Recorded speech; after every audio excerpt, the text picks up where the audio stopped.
jini ambaye amekula ameshiba akitokea unasema huyu jini, kwa sababu anakuwa na energy na ana uhakika na kitu anachokifanya. Kitokea ha ha ha ha ha ha, yani anayegiza naye anaogopa na wewe unayemwangalia unaogopa. Huyo ndo jini wa high budget film. Ila low budget film jini wake hajala. Kwa hiyo akitokea badala ya kutisha na huzunisha. Yaani jini anatokea kwanza anaendaga kinyume na soundtrack. Soundtrack inaanza afu jini ndio anatokea. Piu.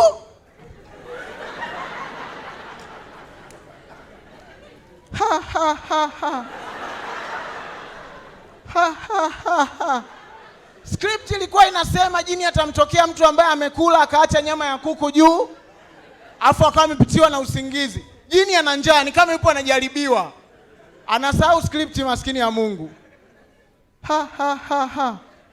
Ili paja unalitumia unipotee nalo.